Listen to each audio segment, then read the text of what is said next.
Olá, pessoal, boa noite. Sejam todos muito bem-vindos aqui a mais uma edição do Mulheres Tributaristas em Ação. É uma grande alegria ter todos vocês conosco. E hoje nós temos aqui as participações especiais das doutoras Anelise Almeida, Daniele Olímpio, Maria Lúcia e Maria Angélica, que em breve vai estar se unindo a nós. Bom, pessoal, lembrando que o formato dessa nossa audiência, dessas nossas palestras primeiramente, a gente faz as palestras, depois a gente vai abrir para as perguntas de vocês, combinado? Então, à medida que vocês estiverem ouvindo as palestrantes, se tiverem já tendo intenção de registrar, né, alguma pergunta, algum comentário, sintam-se à vontade para fazer isso no nosso chat, tá? No final, se vocês quiserem perguntar usando o áudio de vocês, também não há problema nenhum, será um prazer ouvir a voz dos senhores, tá bom?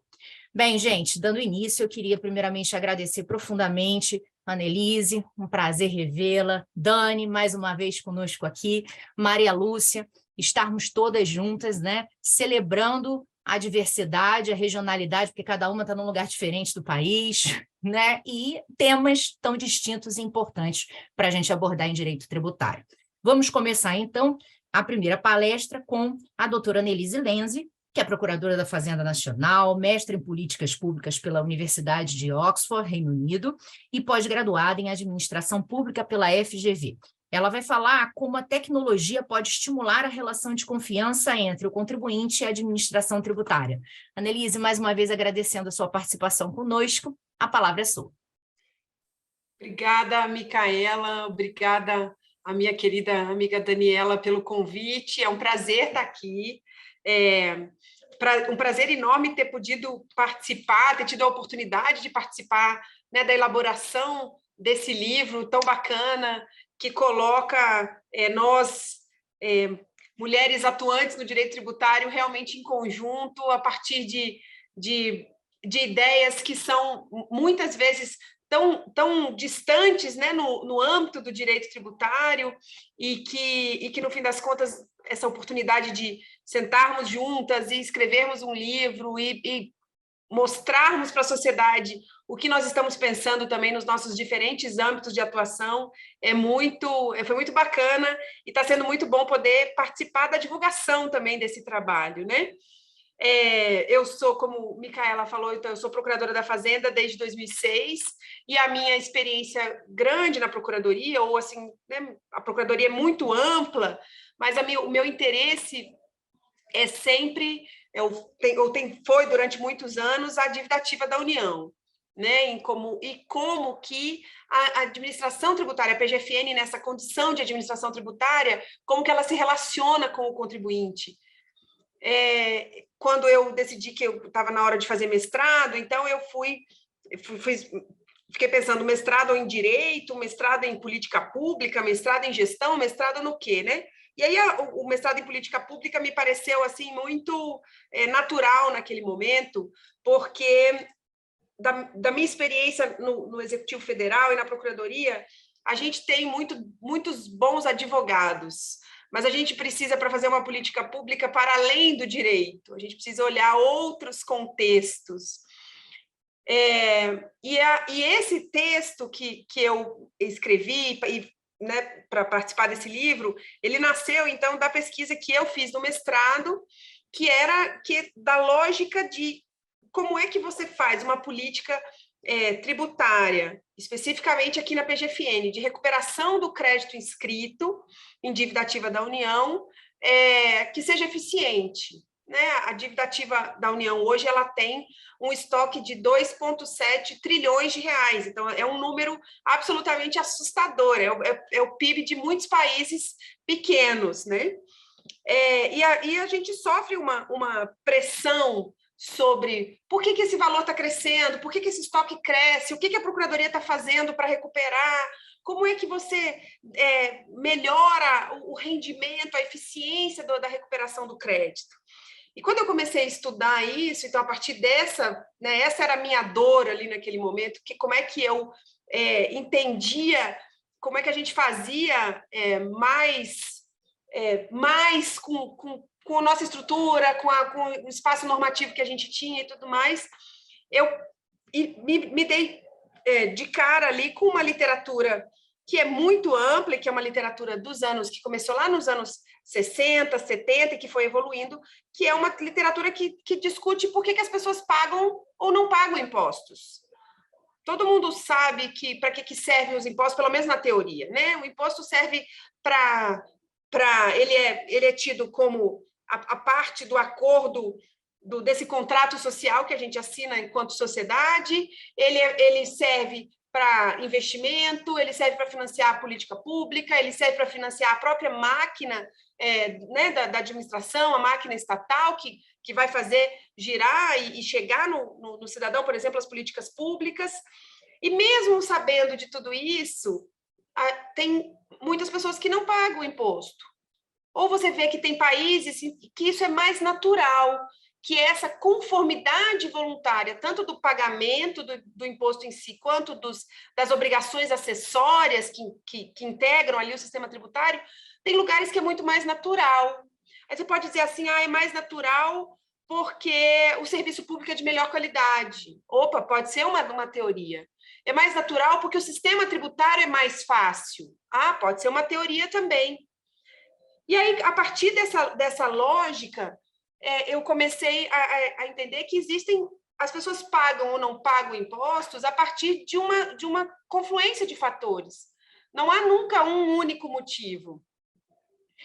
E esses motivos, esses fatores que induzem as pessoas a pagar impostos, passam desde a autoridade e realmente o poder da autoridade administrativa tributária, desde o risco da auditoria fiscal e da penalidade tributária, passa por uma administração tributária, e a literatura vai avançando nos anos 90 para entender que, na verdade, por mais que você tenha administração tributária com poder, com enforcement, mesmo assim, o valor que é arrecadado estava muito aquém daquilo que era esperado.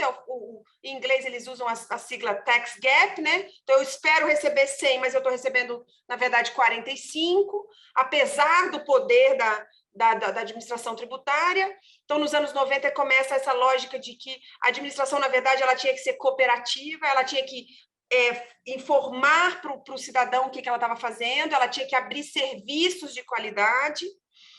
E aí, mais recentemente, as teorias avançam para uma lógica que é quase que um equilíbrio entre o poder da autoridade administrativa e, na verdade, o grau de confiança que a autoridade administrativa tributária tem dentro daquele sistema. E esse grau de confiança passa necessariamente por um sistema tributário que é simples, que é tido como justo e equânime, né? Então, nesse ponto, tanto no Brasil, a gente discute reforma tributária, que é muita parte da reforma da tributação em si, de onde incide, que imposto incide, qual é o viés implícito por trás daquele imposto, dentro dessa lógica desse sistema tributário justo. Mas a conformidade voluntária, ela também está baseada numa lógica de como é que o cidadão enxerga a administração tributária. Como é que essa administração tributária é vista? Ela é íntegra, é uma instituição que tem integridade, é uma instituição que tem legitimidade, essa legitimidade decorre do poder constituído e do governo eleito democraticamente. Essa administração tributária é realmente aberta ao contribuinte, ou os procedimentos dela têm vieses, acabam ressaltando e reforçando desigualdades sociais e culturais. E aí, diante desse panorama todo, eu olhei para o que a gente faz da Procuradoria, que, enfim, a gente sempre fala, né, do nosso ponto aqui, a gente acaba sendo meio míope, mas a Procuradoria é o meu balão de ensaio nisso. Quando a gente fala, por exemplo, da utilização da tecnologia. Então, a gente, há mais ou menos uns 10 anos na Procuradoria, nós começamos a entender que sem uma tecnologia robusta, sem ferramentas tecnológicas robustas, a gente não ia dar conta da quantidade de trabalho que a gente tem, dos milhões de processos que andam, dos milhões de inscrições em dívida ativa. E aí você ia estar sempre correndo né, como a gente dizia muitas vezes, enxugando o gelo, né? E aí, olhando para isso, assim, para essas teorias de entender por que o contribuinte paga ou não paga imposto, acreditando e concordando com essa lógica de que quanto mais confiável for a administração tributária, melhor é a conformidade voluntária, mais voluntário é esse pagamento, essa relação. Mas uma relação, ela é sempre de mão e contramão, ela nunca é uma relação única, né? Então, ela é uma relação única quando o Estado aplica a coerção, né? Todo o poder coercitivo.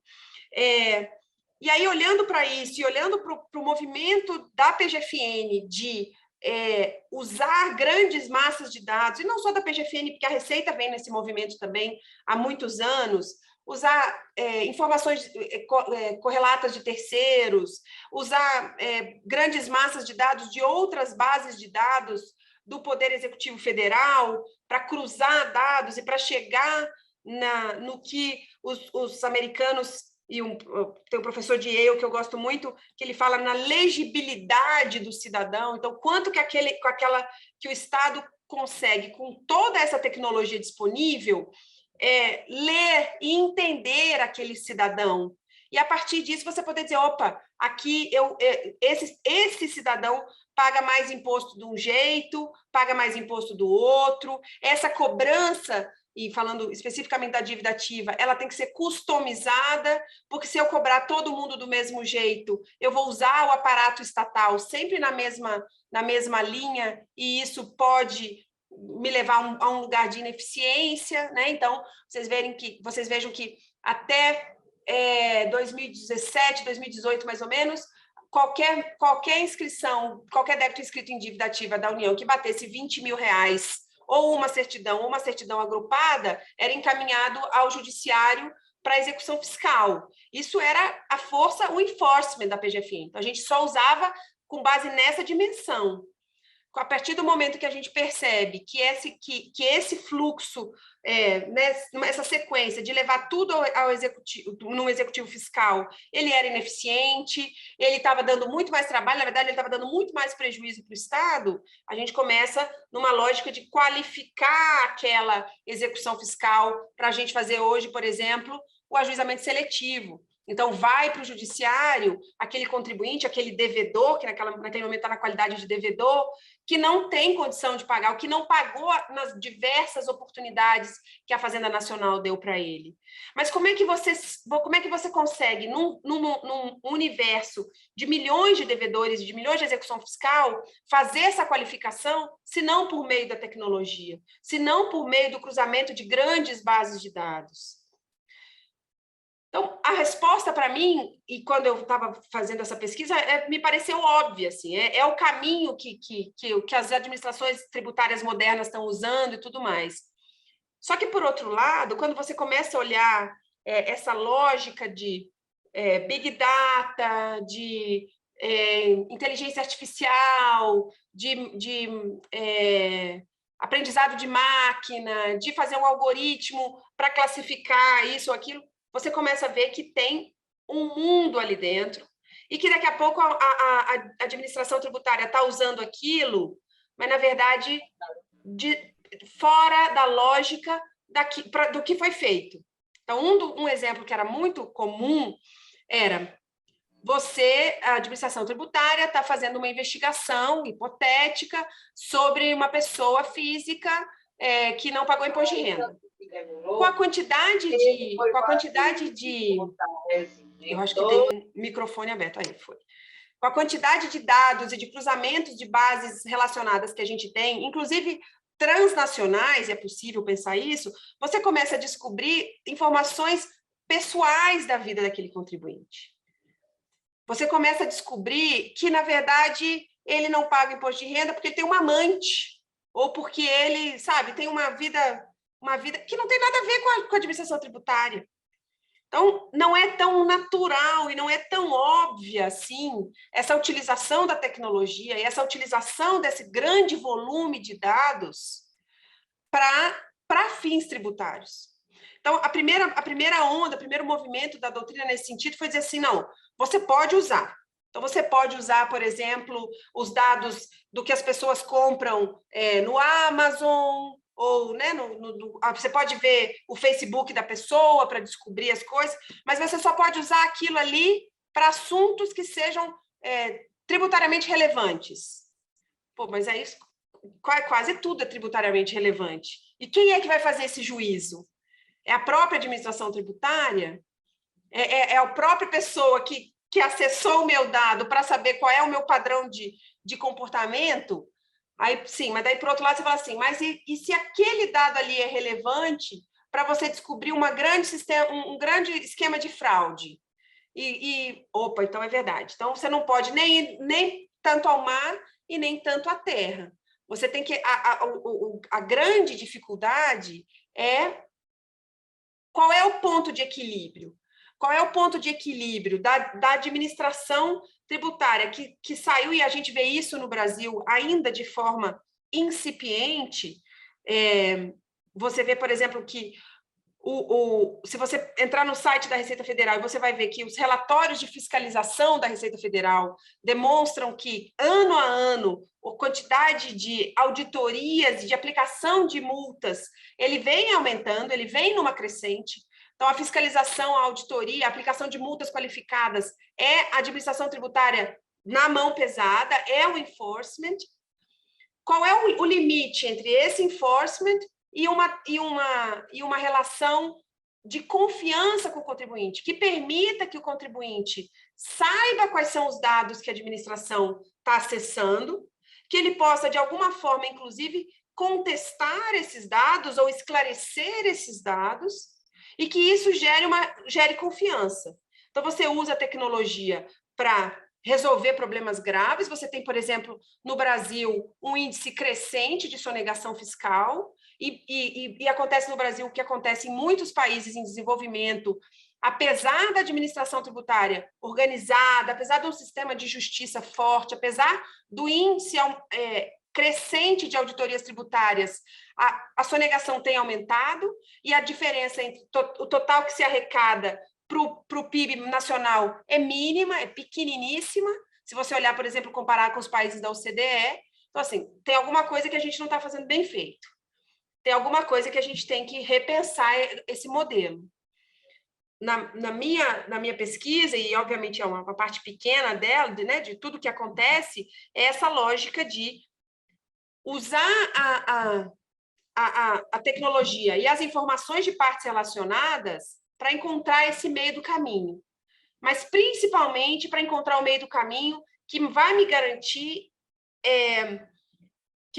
uma relação de confiança, uma percepção de confiança do contribuinte na administração tributária, e com isso garantir ao contribuinte, ou proporcionalizar, ou reforçar esse cumprimento voluntário, tanto do pagamento do tributo, quanto das suas obrigações acessórias. Eu vejo isso, e tenho visto cada vez mais, na transação tributária. A transação tributária é uma política pública que nasce no momento em que a relação da administração tributária, e principalmente da PGFN, com a tecnologia, com esse enorme banco de dados, era uma relação madura, era uma relação profissional. A gente tinha total domínio naquele momento, e hoje mais ainda, de grau de recuperabilidade do débito, capacidade de pagamento do devedor, e aí isso não vira um refis que garante, que durante muito tempo foi no Brasil essa lógica de vamos fazer uma relação com o contribuinte aqui, vamos dar um desconto e o cara vai pagar em 180 meses, e se não pagar vai para o outro. Quer dizer, isso tem um risco moral altíssimo, já absolutamente comprovado na pesquisa, na academia e na prática aqui na Procuradoria. A transação tributária vem, então, dessa lógica de você só faz transação porque é um acordo mútuo se você confia na outra parte. Então, isso é uma demonstração de que a relação da PGFN com o seu contribuinte, ela está amadurecendo.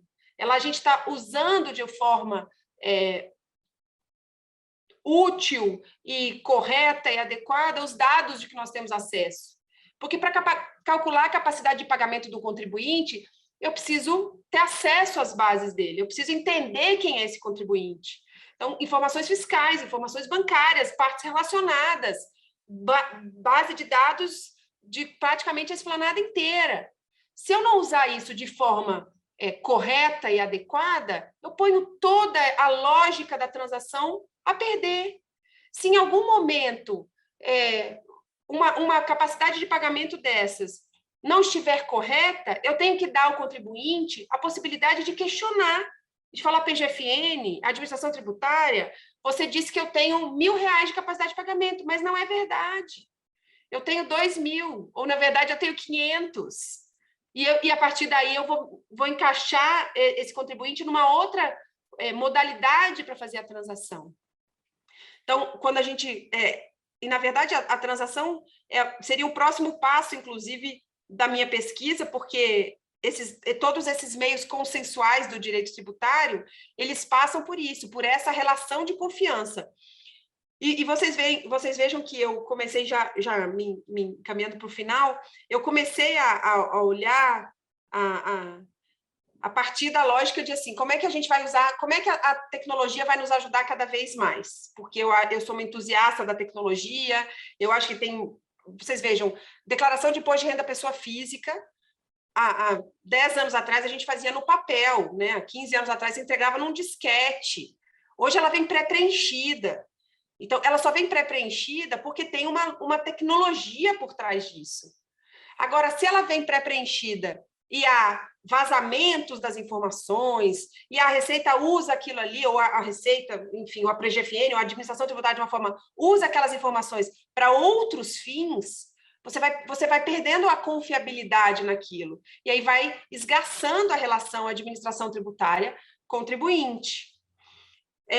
Então, dizer para vocês, eu parti da lógica, então, de como que a gente usa a tecnologia para melhorar o procedimento de trabalho, para chegar no contribuinte mais rápido, para facilitar, reduzir o chamado custo Brasil e facilitar o cumprimento das obrigações, e eu cheguei à conclusão, no fim das contas, de que se você não tem, que na verdade o buraco era mais embaixo, assim.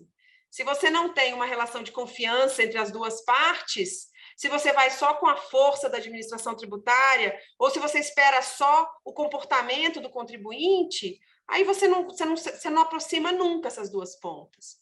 E, na verdade, a minha lógica é o quê? A gente usa a tecnologia, mas para que o contribuinte confie na Fazenda Nacional, para que o contribuinte entenda que a gente usa os dados de forma correta, como é que eles são usados, para que eles são usados. Acho que era isso que eu tinha para falar hoje.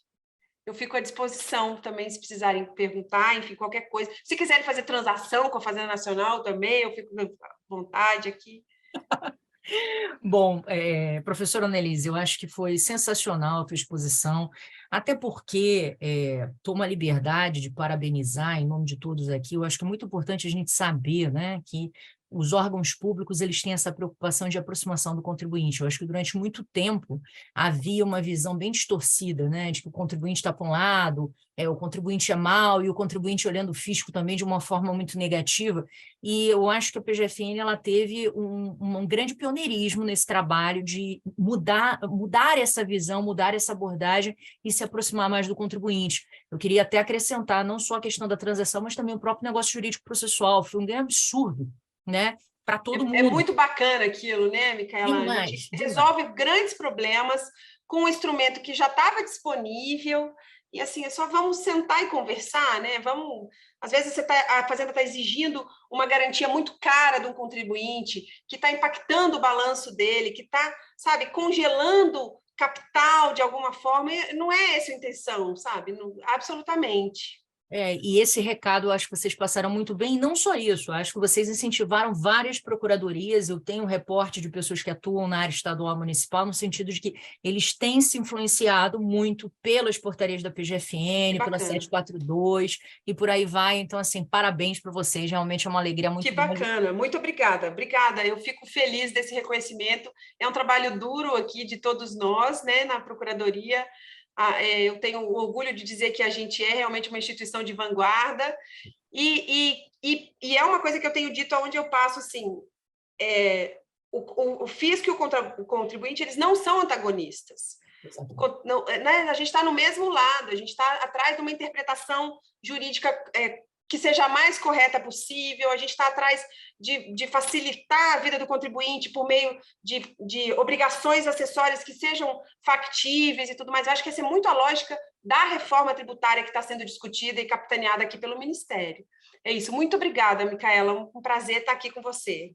Igualmente, gente. Agora, só dando prosseguimento, né, às nossas palestras, a gente vai chamar agora a doutora Maria Lúcia Oliveira. Doutora Maria Lúcia é professora adjunta de Teoria e Filosofia do Direito e professora do Programa de Pós-Graduação em Direito da Unirio, coordenadora de pesquisa da Escola de Ciências Jurídicas da Unirio, professora agregada da PUC-Rio e procuradora da Fazenda Nacional. Bem, querida professora Maria Lúcia vai falar sobre tributação e políticas públicas em tempos de capitalismo de precarização. Lhe passo a palavra, tendo um prazer muito grande tê-la aqui conosco. Foi uma inversão, né? A gente inverteu as palestras e foi bom, de certa forma, porque eu tenho um tempo de procuradoria e tenho muito orgulho dessa instituição, e é uma instituição que eu vejo aí pessoas, né, como a doutora Nelise e outros colegas, né, que assumem esse ônus de conduzir essa instituição tão importante. E eu acho que a gente tem feito um papel bonito aí nessas últimas décadas, né, em que a Procuradoria é uma instituição secular, né, mas, na verdade, a história democrática, né, ela se constrói mesmo a partir ali da Constituição de 88, quando você tem a renovação dos quadros e um crescimento, né, expressivo da própria estrutura da Procuradoria. E eu tenho muita satisfação e acho que a gente faz um bom papel, e a gente, de alguma forma, em algumas dessas políticas institucionais aí adotadas, ilustra, né, um pouco do que eu vou falar aqui. Eu tenho uma experiência interessante também. Numa instituição que dava aula no mestrado anteriormente, e eu lecionava uma disciplina que era a Teoria da Justiça e Tributação. Isso suscitava muito a atenção. Eu tinha muitos advogados que se inscreviam na disciplina porque viam o meu currículo, né, viam que eu era procuradora da Fazenda Nacional e achavam muito inusitado uma procuradora da Fazenda Nacional dar um curso sobre Teoria da Justiça e Tributação. Mas, o que ela vai falar lá? Eles olha, não há nenhuma incongruência para uma procuradora da Fazenda Nacional falar sobre Teoria da Justiça e Tributação.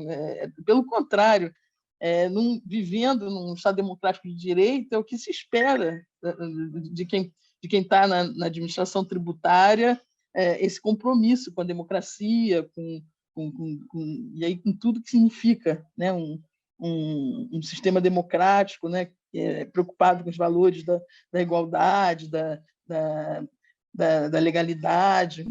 Então, é bem importante a gente superar essa visão, que é uma visão meio tradicional, né, da administração tributária, de uma administração tributária que tem só o propósito de punir, de sancionar e de cobrar a qualquer custo, né, os tributos. Então, isso é muito importante.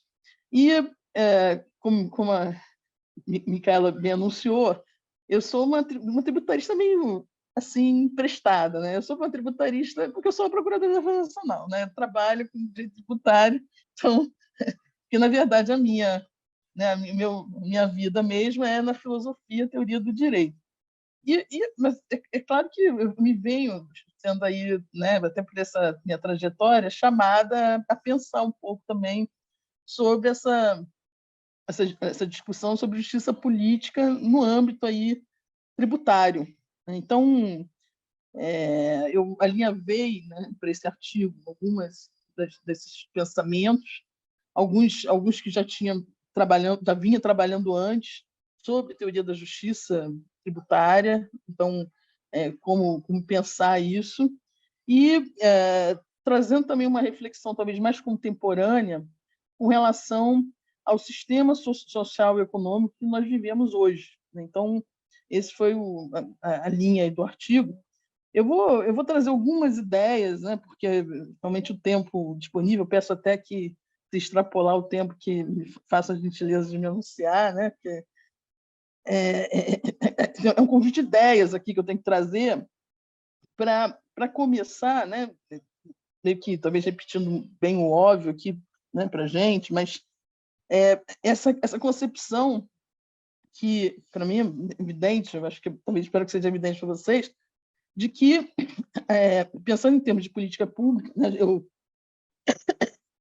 a Unirio ela tem lá uma pós-graduação que trabalha direito e políticas públicas, então esse é um enfoque importante lá para a gente. A política tributária ela é uma política pública, mas ela é uma política pública sui generis. Por quê? Porque ela, ao mesmo tempo que ela é uma política pública, ela tem ela talvez seja uma das políticas públicas mais importantes que existem. Ela também é o principal meio, né, a tributação, de financiamento das demais políticas públicas. Quando você vai falar de financiamento das políticas públicas, você vai acabar caindo, né, na tributação.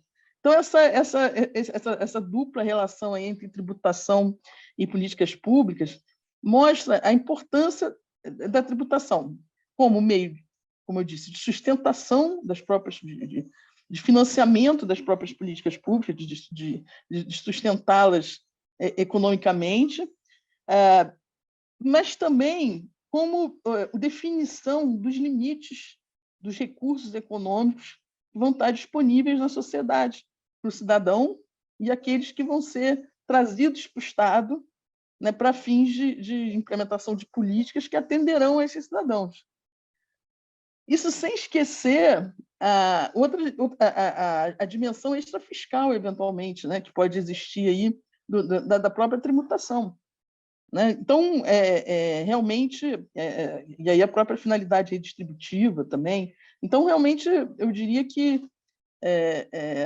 eu acho que, se a gente for falar em política pública, é a política pública, né? A política tributária. E eu tenho que pensar isso, e aí, em termos nos dias de hoje, colocando alguns pontos importantes aí, né? Primeiro, como que as políticas públicas foram se estruturando ao longo da história, né? E como não vou aqui fazer toda a história das políticas públicas desde o Egito Antigo, né? Como os faraós se organizaram para construir as pirâmides, né? Porque aí a gente vai muito longe, mas vamos pensar mais modernamente, quando você começa a ter um Estado com um corpo de servidores, né? Com uma certa organização, ainda ali um pouco antes na primeira etapa, ainda um pouco antes do surgimento do Estado Social, né, em que você tem ali um primeiro vislumbre, né, de um corpo de pessoas, de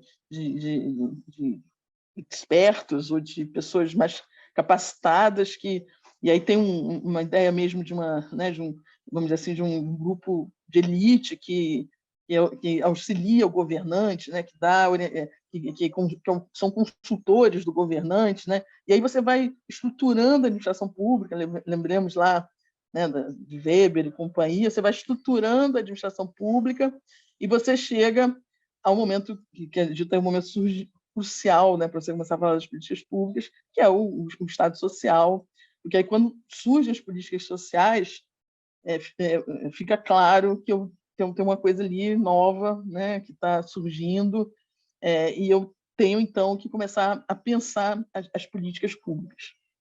Num primeiro momento, a questão das políticas públicas ela se põe muito em termos das políticas que são, e até com essa identificação, né, com o modelo lá do Estado Social, do Estado de Bem-Estar Social, com aquelas políticas públicas que visam a efetivação dessa qualidade de vida para o cidadão, né, dentro daquele Estado. E havia até essa é uma discussão interessante, né, em determinado momento, até uma identificação mesmo das políticas públicas com as políticas sociais. Né? Isso, depois a gente não preciso nem lembrar aqui de toda a discussão, e a demonstração, né, de que, na verdade, eu preciso de políticas públicas não só para os direitos sociais, mas para todos os direitos, né? Quando eu falo em direitos, né, a história lá do custo dos direitos, né? Então, todo direito tem um custo. Então, qualquer direito depende de uma política ou de políticas públicas para sua efetivação. Mesmo as tais das liberdades, né, que a gente, no momento, se diz, não, elas só demandam uma abstenção do Estado. Não é verdade.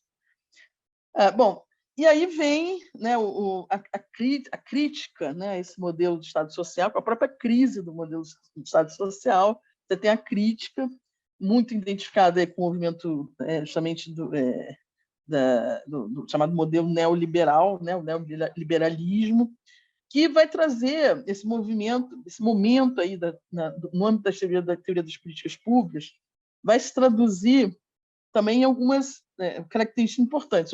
Uma característica importante aí desse momento é a valorização do ator privado no âmbito das políticas públicas, que não é uma coisa ruim, né? Isso até eu diria que o pensamento sobre políticas públicas incorporou isso, né? Hoje as políticas públicas não são algo que são exclusivamente uma atividade do Estado, né? Como uma forma mais tradicional seria uma preocupação com as evidências, né? Traduzindo lá do inglês, né? Que é a ideia de que eu tenho que buscar uma política pública que seja uma política pública neutra, né? Não, uma política pública não engajada politicamente.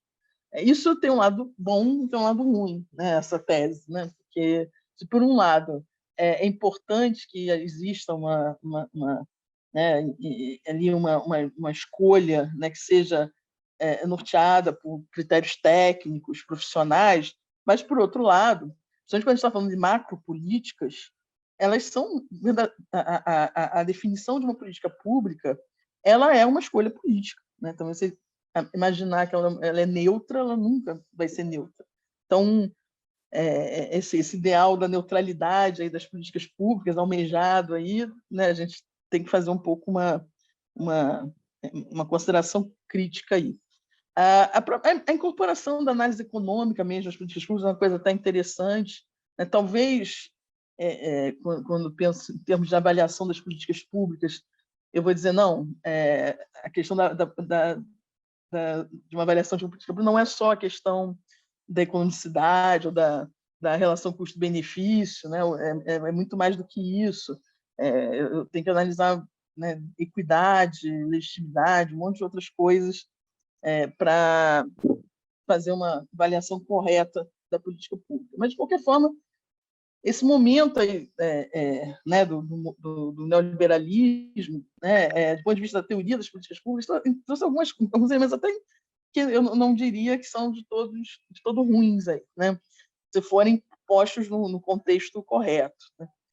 Bom, o que a gente assiste hoje, né? A gente assiste hoje que seria para alguns um quarto momento, um momento de superação, ou alguns diriam de uma revitalização e uma recriação do modelo neoliberal. Para outros, na verdade, você tem um outro momento.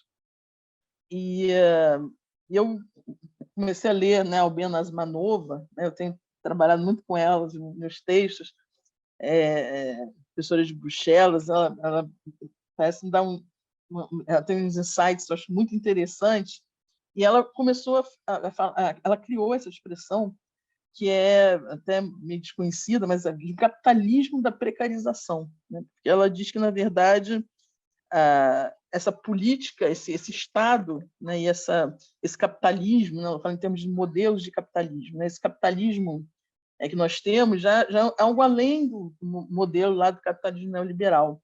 É o que ela vai chamar aí um capitalismo de precarização.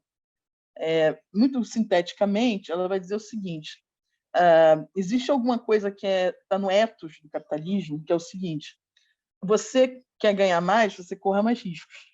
né? Então, se você assume mais riscos, você tem que ter um reconhecimento maior, né?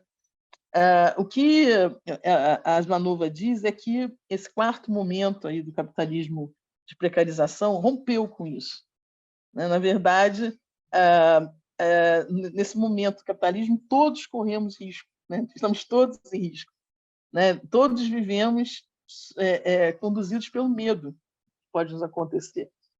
A precarização aí não é só a precarização, que a gente usa essa palavra muito para falar da precarização das relações de trabalho, né? É também isso, mas não só, né? Na verdade, ela vai definir alguns vetores que definem aí esse capitalismo de precarização. Um deles é a questão justamente da condução pelo medo, outro é outro é Outro do ponto de vista política econômica, esse Estado, né, do capitalismo de precarização, ele já é um Estado globalizado. Ele já é um Estado em que você já tem os grandes players estabelecidos. Então, o papel do Estado, basicamente, seria aumentar a competitividade desses grandes players mundiais. E aí, quem é que leva na cabeça? Todo mundo, porque o papel econômico do Estado, no fundo, é tirar de quem já está numa situação melhor, né? Tirar dos mais pobres, dos mais fortes para os mais fracos, né? Assim, sem constrangimento, porque a ideia é essa, né? Se eu tenho um setor da economia que é o mais competitivo a nível global, é ali que eu tenho que investir, né? Eu não vou investir no outro setor que é deficitário, Então, então essa é a lógica. E aí também o engajamento, eu estou falando agora, o engajamento no sistema com base no medo. Eu acho que isso configura aí e a generalização da precarização. A precarização não é só, aliás, ela diz que isso é que dá alguma chance, né? Vamos dizer assim, à humanidade, né? Porque esse processo não é um processo só que passa exclusivamente até os que estão numa situação mais fraca. Esse acaba sendo um processo que abrange todos, em maior ou menor medida. Minha filha. Tá, espera um pouquinho. Coisas que acontecem numa mesa de mulheres. É porque acabou o filme no meio da minha apresentação, entendeu? Aí a crise tá se estabeleceu aqui. Fica à vontade. Espera aí. Vou fazer uma pausa técnica aqui para... Isso, põe o filme dela. Vou botar aqui. Eu posso ver aqui? Não. Quero ver. Eu falei. Por favor. Não, tá vendo aqui, você tá vendo. Não precisa ver. Eu quero ver. Não. Por favor. Você quer ouvir?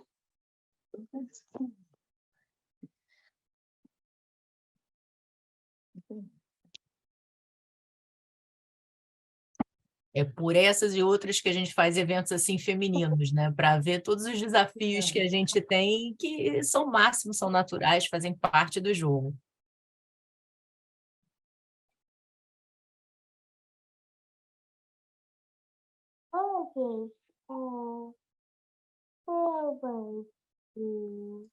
E como isso mudou, né? Depois a pandemia nos trouxe meio que empurradas para esse momento, mas era assim, né? Sempre foi assim e agora faz Vamos parte. lá. Voltando aqui ao capitalismo da precarização onde eu estava. Eu quero ver Maria Lúcia ligar agora o Tico e o Teco aí e continuar. Não, aí, pois é. A grande questão que a Asmanova vai dizer é o seguinte, que quando a gente pensa em termos do modelo normalmente tradicional, para a gente pensar as questões de injustiça política, a gente pensa em termos de distribuição desigual do poder, né? Ou seja, em termos de desigualdade. É até o que muitos economistas aí contemporâneos fazem, né? Aquele economista, como é que é, o do Capital, né? Ele dá muita ênfase, ela faz uma consideração até em relação ao ponto de vista dele. Muito preocupada com a questão da desigualdade. E ela diz, não é que a questão da desigualdade não seja importante, né, e a questão da exclusão social e econômica. Mas existem, na verdade, se a gente se preocupa só com isso, a gente vai esquecer que existe um processo de dominação mais entranhado aí, que é a dominação sistêmica e a dominação estrutural, que tem a ver com que ela vai dizer, essa dominação sistêmica é uma que tem a ver com que os membros da sociedade, né, eles são subjugados dentro de uma lógica desse sistema social, que é esse imperativo de competição produtiva do lucro, né? Você vive, você tem esse produtivismo, né? Então, o cara, ele não vive para ter uma vida boa, ele não vive para viver feliz, ele vive para produzir, né? Ele tem que produzir. Quanto é que ele produz, né? E o trabalho dele vira também uma commodity, né? Está no mercado, né? Então, qual é a tal da dignidade do trabalho, né? Não existe isso mais, né? Acabou, né? Então, isso é um problema, né? E junto aí nessa dominação sistêmica vem também a questão do que eu faço com a natureza, né? Porque a relação também com a natureza também é dessa forma, né? Dentro da lógica do lucro, né? Tudo pelo lucro, tudo o lucro a serviço aí feito a partir da competição, né? E a dominação estrutural, que tem a ver com outra coisa também muito séria, que eu acho, que é o seguinte: parte significativa dos atores eles não controlam as instituições, eles não conseguem mudar as instituições. Então, eles veem que aquelas instituições são injustas, são iníquas, mas eles não têm o poder para mudar aquelas instituições. O que a Asmanova diz é o seguinte: eu preciso de políticas públicas que estejam comprometidas, que estejam mas também com essas dominações, que enfrentem, né, que tenham algum papel realmente para transformar, de transformação social. Eu preciso de políticas públicas atentas para essa parte aqui, né? Então, assim, mas com exemplos, né? Muito. Aí eu digo assim: olha, às vezes, em vez de eu brigar por inclusão, né, de algum jeito, né, social, por exemplo, das mulheres, eu posso brigar pelo aumento da licença paternidade, né? Um exemplo clássico, né? Por exemplo, um tipo de política, né, um tipo de iniciativa que rompe de alguma forma com uma forma de pensar, de lidar com as relações sociais, né, dentro daquele modelo tradicional que vem lá do Estado Social, do pai, chefe de família, né, que tem que cuidar do sustento da família, etc., né? Então, e aí a minha questão é como trazer isso para a política tributária, né? Não é uma resposta, não tenho aqui um monte de respostas sobre isso. Primeiro, eu acho que não me caberia dar essas respostas. Eu acho que, se a gente pensar as políticas tributárias a partir disso que eu falei, me parece que a chave toda aí realmente que essa política tem que ser uma política democrática, né? Então, isso é um problema sério, eu acho, né? A pouca relevância que o tema da reforma tributária tem para o cidadão e o pouco conhecimento que o cidadão tem da própria administração tributária, né? Até a Nelise falava aí antes, né? O cidadão, em geral, tem muito pouco conhecimento de como funciona a administração tributária, para o bem ou para o mal, né? Então, isso são problemas sérios, porque se eu quero um pouco uma dimensão importante, talvez, para começar a falar em instituições na área de tributação instituições mais justas, mais democráticas, eu tenho que falar em termos de participação, né? E por isso são reformas, até eu diria que uma boa reforma tributária supõe outras reformas, né? Ela supõe, por exemplo, repensar o próprio processo legislativo, né? Porque essa forma como nós levamos hoje, né, a discussão no processo legislativo é completamente não é democrática, né? Isso é uma coisa que a gente tinha que pensar, né? E aí colocar algumas questões, por exemplo, quais são os bens públicos? O que o cidadão ele tem que, não sou eu que vou dizer, né? O que vocês querem que seja algo comum para todos, né? E que, portanto, tenha que ser bancado com impostos, né? Vamos lá, vamos definir isso, né? E quem deve pagar por esses bens? Né? Os beneficiados não é a melhor forma, a gente sabe, né? Melhor a gente sempre usar lá o princípio da capacidade contributiva, né? Mas como, né, aferir essa capacidade contributiva e considerando a dimensão redistributiva do sistema tributário, né, eu tenho que talvez também estabelecer uma certa vinculação com a própria limite ali o padrão socioeconômico da pessoa, né, uma progressividade, alguma coisa. Como eu vou fazer? Bom, a pessoa vai ter que pagar por aqueles bens públicos, né? Você vai pagar como? Diretamente, sustentando através de tributos, ou você vai fazer isso indiretamente, né? Você disponibiliza, bom, você pode dar um dinheiro, né, para o cara inscrever o filho numa escola, né? Ou você pode dar a escola, né? Você dá o serviço, né? E de certa forma você está fazendo ali, são formas diferentes de fornecer, né? Mesmo bem, né? E garantir o mesmo direito. Em que medida eu vou subordinar, né, esses bens públicos, se eu chamar assim, ou os próprios, a gente fala em termos de direitos, né? Em que medida eu vou efetivar os direitos e subordinar a efetivação desses direitos aos custos dos direitos? Essa é uma discussão, aliás, que eu termino o meu artigo, porque eu vou falar justamente da discussão em torno das medidas de austeridade fiscal, né? O tema final do artigo, que eu vou desembocar aí, para dizer realmente que a gente tem que... veja bem, eu estou aqui, né, dizendo, olha, temos que pensar sobre isso, né? Fazer uma escolha, e uma escolha, né, democrática, pensada, né? São escolhas que temos que fazer, né? E isso supõe, né,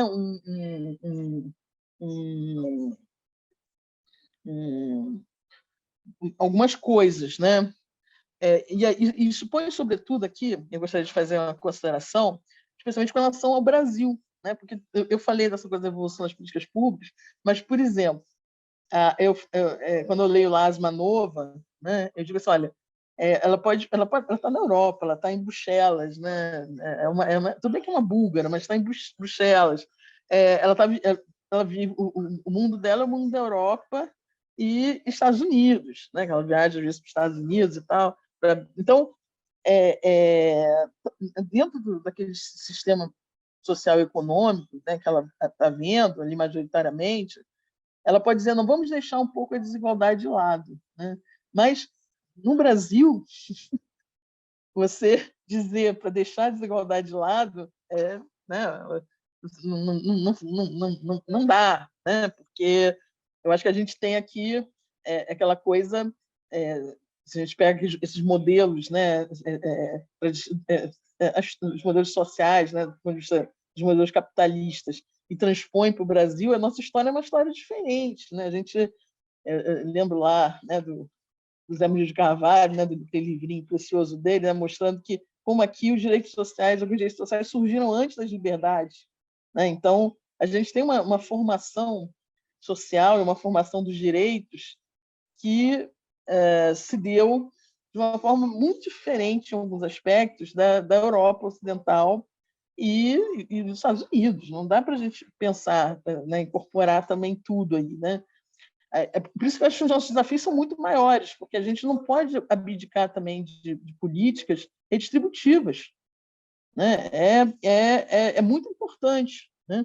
Porque e que de alguma forma diminuam a exclusão social, né? Então mas por outro lado eu acho que é interessante essa crítica da Asma Nova, que não basta em políticas que diminuam as contradições sociais, né? Eu preciso repensar as instituições e as políticas públicas para além dos fetichismos, né? Só tem esse jeito de ser, né? Criando novas formas de relação do cidadão com o trabalho e com os riscos gerados pelo capitalismo global, né? Então, em termos aqui de sistema tributário, precisamos fazer uma reforma, precisamos continuar aperfeiçoando a nossa administração tributária, tudo em nome da simplificação, né? Eu acho que é a simplificação, mas a simplificação com uma melhor distribuição da carga tributária, né? Também uma simplificação a qualquer custo, né? E melhorar a performance dos gastos públicos, com políticas de integridade da administração pública, investindo no profissionalismo, na qualificação da administração pública, porque a gente ainda tem isso, né? A gente não só para terminar, né? A gente ainda não, né? Aquela questão, né, que você coloca lá na Alemanha, né, de uma burocracia administrativa como quarto poder, aqui está longe de acontecer, né? A gente não tem uma burocracia pública qualificada que a gente possa dizer, não, eles vão invocar lá um conhecimento técnico para subordinar a própria democracia. Esse risco aqui a gente não tem, pelo contrário, né? A gente precisa de ter essa qualificação técnica dentro da administração pública e para que e aí eu diria que a nossa salvação é uma combinação das duas coisas, né? É mais participação democrática junto com uma qualificação técnica administrativa melhor, né? Eu acho que o caminho é esse, né? Mas eu acho que essa é uma discussão geral, né? Eu acho que não cabe a ninguém dizer, não, olha, o melhor para as pessoas é isso ou aquilo, mas eu acho que a gente precisa uma reforma tributária verdadeira, profunda, né? Que, na verdade, é quase como uma nova redefinição do que a gente quer para o país de uma forma até mais ampla. Bom, com isso eu encerro aqui e agradeço pelo convite da Micaela. Agradeço a oportunidade de, mais uma vez, estar aqui junto com a Daniela e também a todos os presentes. Obrigada, estou à disposição. Muito obrigada, professora Maria Lúcia. Eu adorei esse conceito de capitalismo de precarização, confesso a você que não conhecia, achei muito interessante a sua explanação sobre isso, e acho que é importante realmente a gente começar a pensar a reforma não só por uma questão de arrecadação ou não, mas sim uma questão estrutural do Estado. A reforma tributária, se bem feita, ela vai conseguir ajudar, de fato, o país a se desenvolver e a garantir mais direitos sociais, ao mesmo tempo atrair mais investimento. É isso que a gente precisa buscar, né? Então, parabéns pela sua palestra, excelente. Eu agora vou passar a palavra para a professora Maria Angélica dos Santos. A professora Maria Angélica é uma professora universitária, ela vai falar sobre um tema muito interessante, que é o direito tributário do afrofuturista. Professora Maria Angélica, a palavra está contigo, não sem antes eu avisar. Pessoal, as perguntas vão ser feitas ao final, tá bom? Então, a gente só está terminando as palestras aqui, no finalzinho a gente vai fazer as perguntas para as palestrantes. Podem colocar no chat ou levantar a mãozinha para perguntar, tá bom? Obrigada, professora Maria Angélica, a palavra está contigo. Bom, primeiro eu gostaria, né, de agradecer a Micaela pelos cumprimentos tão gentis. Vocês estão me ouvindo bem? Está tudo direitinho? Ok. E gostaria de agradecer demais a professora Daniela Olímpio por ter me convidado para integrar essa obra. Eu me sinto extremamente honrada por estar aqui com vocês, né? E essa oportunidade de ouvi-las eu tive e tenho por conta das portas que a professora Daniela Olímpio abriu para mim. Eu gostaria de, antes de começar, assim, já fazer uma observação em cima de uma fala da Maria Lúcia, que eu gostei demais, porque ela já começou falando assim, eu sou tributarista, mais ou menos assim, porque eu sou procuradora da Fazenda. E eu achei muito interessante, porque eu parto da academia, né? Eu sou acadêmica, eu sou uma professora universitária, eu sou teórica, então a minha experiência prática com o direito tributário ela é muito pequena, de experiências na advocacia assim, muito passageiras, rápidas, e também na administração pública. Trabalhei na procuradoria, em algumas procuradorias, mas o tempo inteiro eu não me sentia tributarista, né? E não me sinto, e penso assim, então quem é que se sente tributarista, né? Porque se a procuradora da Fazenda fica ali naquela dúvida, nossa, será que eu sou tributarista? E a acadêmica, estudiosa do direito tributário também não se sente confortável para se colocar nesse lugar. Quem é efetivamente que consegue se colocar nesse lugar? E aí eu já começo esse meu debate, porque a minha contribuição no livro Tributação e Sociedade, né, sobre perspectivas de mulheres tributaristas, ela está interessada a pensar o futuro do direito tributário. E aí eu penso esse futuro do direito tributário a partir da minha localização social, da minha localização discursiva como uma jurista negra. Então, o fato de eu ser uma jurista negra me posiciona nesse debate para pensar o direito tributário como uma jurista negra, né? Então, eu não só sou negra, como eu penso as questões do direito como uma mulher negra, né? E aqui dialogando muito com a obra do professor Adilson Moreira. E aí, dentro dessa, e com a teoria racial crítica. E aí, dentro dessa perspectiva, eu me dispus, nesse artigo, a pensar o direito tributário nessa perspectiva afrofuturista. Por quê? Porque acho importante analisar o modo de se pensar e se operacionalizar o direito tributário, que foi estabelecido no passado e que se estende para o presente, para a gente conseguir traçar um panorama adequado para pensar em um futuro para esse direito tributário. Então, acho que a gente pensar um caminho que possa ser aberto em matéria tributária, a gente pensar futuros do direito tributário, seja através de uma reforma tributária ou de quaisquer outras estratégias de rearranjos e ressignificações fiscais dentro da nossa sociedade, para que a gente consiga fazer isso, a gente não pode abrir mão de repensar o futuro, o passado do direito tributário, a construção desse direito tributário. Então, aqui nesse artigo, eu me dispus a pensar esse direito tributário a partir de uma perspectiva que não é comum no âmbito do direito tributário, pouco frequente, né? E aí eu me interesso por estabelecer uma nova intencionalidade epistêmica para a história da tributação.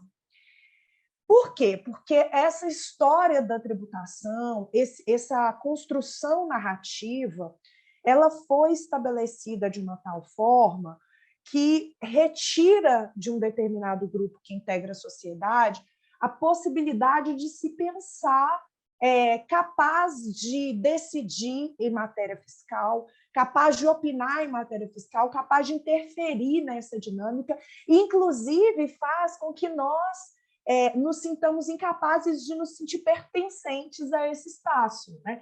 Eu acho que muito dessa nossa dificuldade de nos olharmos, seja como procuradora da Fazenda, seja como uma pensadora da academia, e nos olharmos e nos pensarmos, nossa, mas eu sou uma tributarista? Será que eu sou uma tributarista mesmo?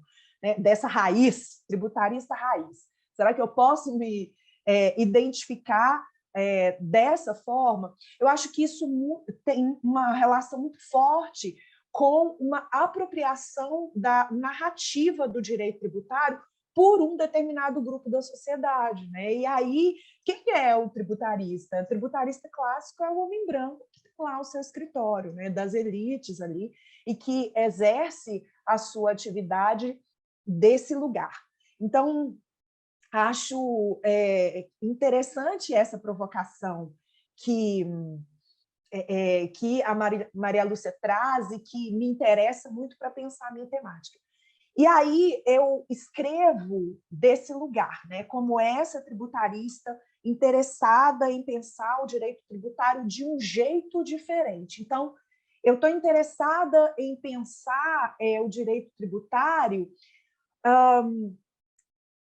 para além de uma lógica operacional de supremacia branca e patriarcal que impera dentro dessa estrutura que a gente vai ver, dentro dessa episteme, que vai, em alguma medida, controlar o raciocínio, a produção de saberes dentro do direito tributário. Então, e aí eu acho também interessante o fato da obra coordenada pela professora Daniela ser extensa, porque ela permite um diálogo de pensadoras que partem de uma prática do direito tributário com pensadoras que estão muito interessadas em repensar a teoria.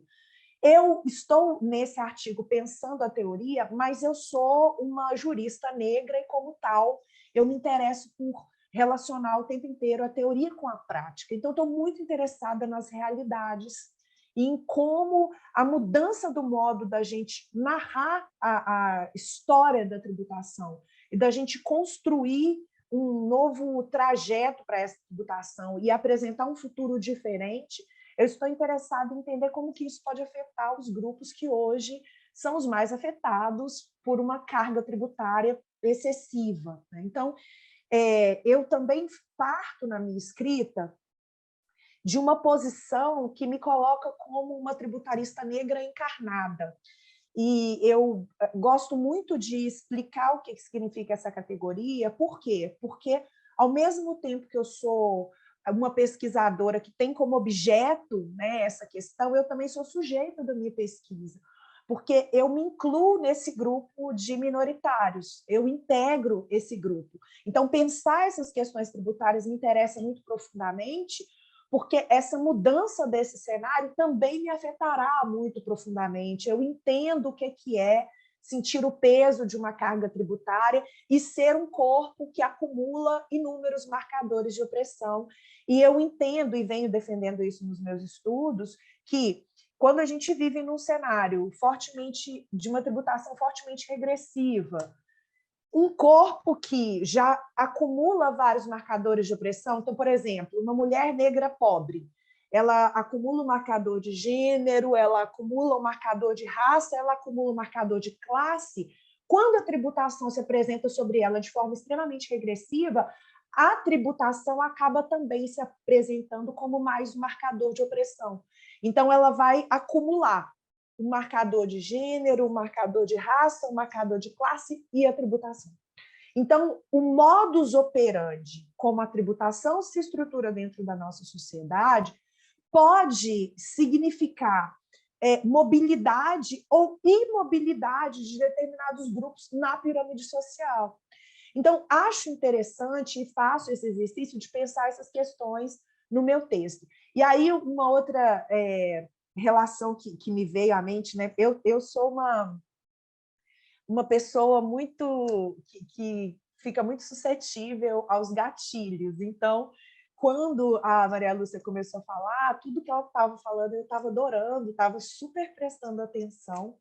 Mas na hora que apareceu uma criança na tela dela e ela precisou ser mãe e ela precisou se humanizar ali no discurso, ela acionou meu gatilho e eu já estava gostando, mas eu passei a adorar a palestra da Maria Lúcia, porque mudou completamente a minha maneira de percebê-la no mundo, de percebê-la como uma tributarista e de entender o discurso dela. Assim, me tocou muito mais. Assim, eu tenho isso e como um gatilho e eu acho isso muito bonito. E faço isso no meu movimento de escrita. Então, acho que quando a gente se aproxima do discurso, né, quando a gente se humaniza no processo, a gente produz de uma forma diferente. Então, eu faço isso também na minha escrita. Então, o tempo inteiro, eu estou interessada nesse texto, em todos os meus textos, todos os meus trabalhos, eu estou interessada em dialogar com autores, com pensadores que, em alguma medida, também rompem com esse modelo tradicional que afasta, né, que mantém higienizada a relação, assim, como se fosse possível que a Maria Lúcia fosse só tributarista no momento e depois ela fosse só mãe no outro momento, como se fosse possível que ela tivesse essa separação psíquica, é como se ela não fosse um corpo integral. que é o que ela é e que é como ela tem que ser mesmo no mundo, e como todos nós precisamos ser, mas nós fomos educados dentro de uma lógica higienista do direito a separar tudo e colocar tudo em caixinhas. E a gente faz isso com o direito tributário, nem sei se a gente poderia dizer que é a gente que faz isso com o direito tributário ou se é o direito tributário que faz isso com a gente. Mas, enfim, esse é um fenômeno que está relacionado ao direito tributário. Então, nesse texto, eu faço uma aproximação com autores que rompem com esse paradigma e pensam de uma forma diferente. Então, eu dialogo com Bell Hooks, eu dialogo com Angela Davis, com Molefe Ketchassant, exatamente para pensar outras maneiras de olhar para essa temática. O meu olhar, então, ele está interessado em mostrar que há uma necessidade de um rearranjo do sistema tributário para ele ficar mais sustentável e viável para corpos afrodiaspóricos. Então, o meu olhar ele é um olhar fortemente decolonial. E aí, como eu já disse, né, fazendo esse meu diálogo aproximado com o Molefe Ketchassant, eu trago uma noção de afrocentricidade para o meu texto. E aí, ao fazer esse movimento, né, dessa afrocentricidade, eu também dialogo um pouco com a categoria da eurocentricidade. Né? E aí, voltando também no que a Maria Lúcia fala, quando ela fala dessa pensadora com quem ela dialoga no texto dela, né? E que essa mulher parte de um olhar eurocentrado. E como que faz diferença quando a gente parte de outros lugares. Então, quando eu defendo a necessidade, existência e produção de um direito tributário afrofuturista, esse direito tributário ele parte do sul global.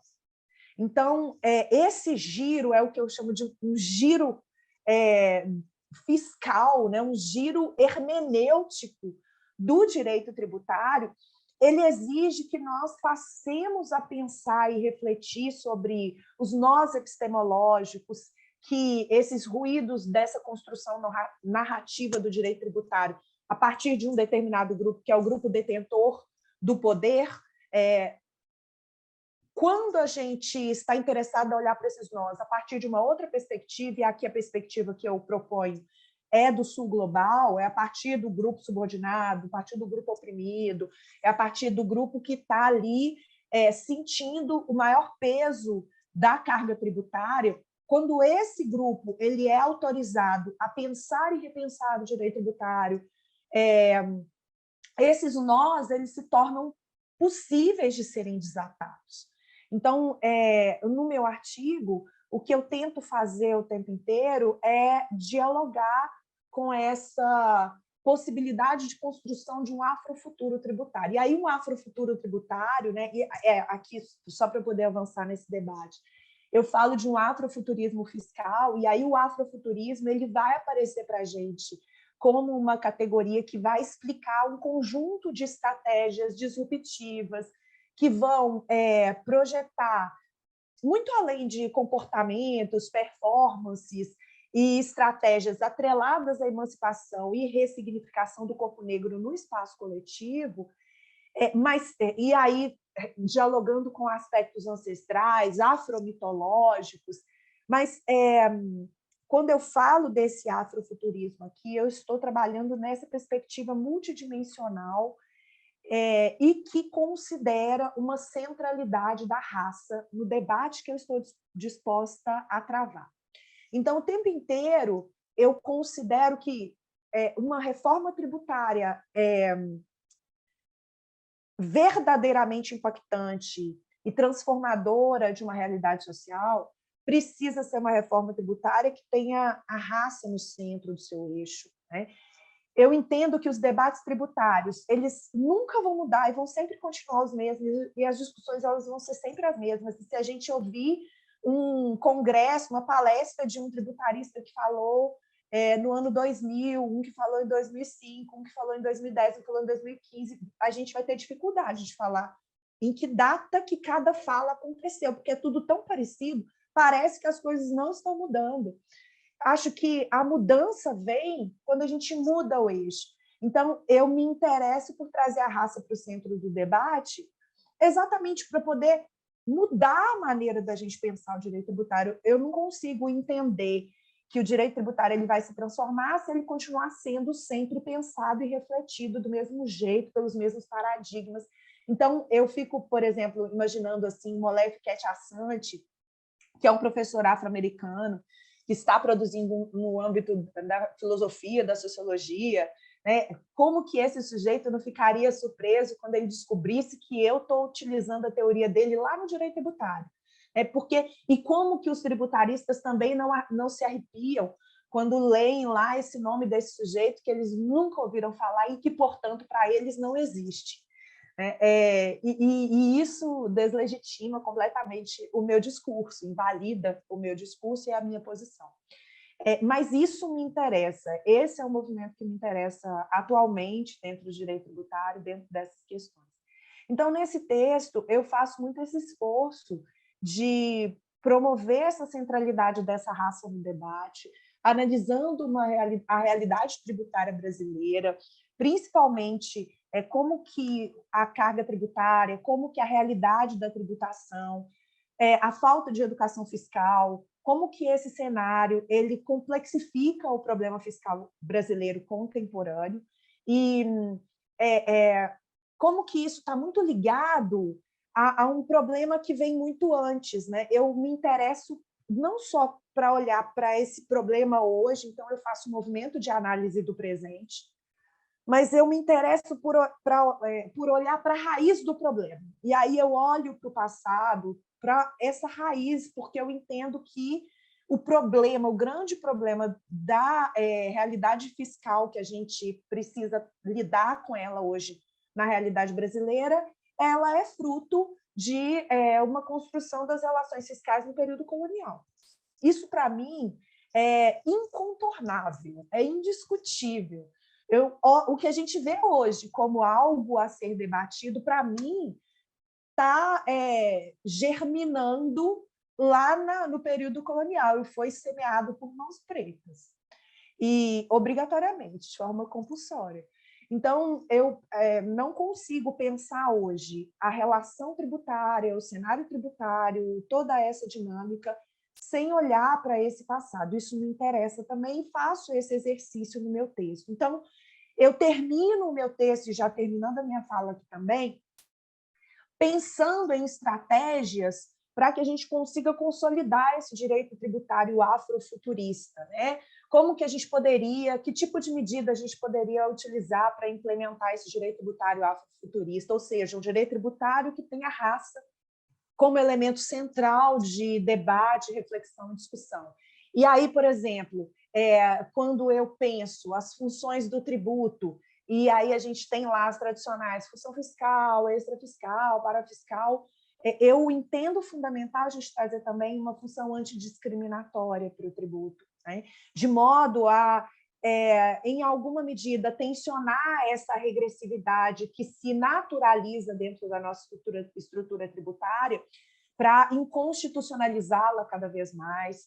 Eu entendo que há uma necessidade de que se pensem em políticas públicas orçamentárias cada vez mais sensíveis à raça e a gênero, né? A gente vê esse debate aparecendo, né? Políticas públicas orçamentárias, orçamento sensível a gênero, orçamento sensível à raça, mas eu acho que precisa ser ultra sensível à raça, ultra sensível a gênero.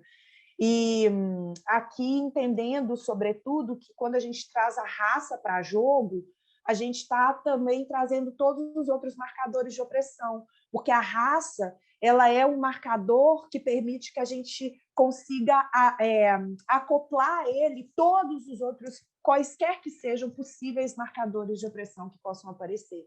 Então, embora quando a gente traz gênero, a gente não consegue fazer isso, mas quando a gente traz raça, a gente consegue. Porque quando a gente traz raça para o centro do debate, a gente consegue acoplar gênero, a gente consegue acoplar sexualidade e, assim, classe e todos os outros marcadores de opressão que possam aparecer vão vir para esse debate também.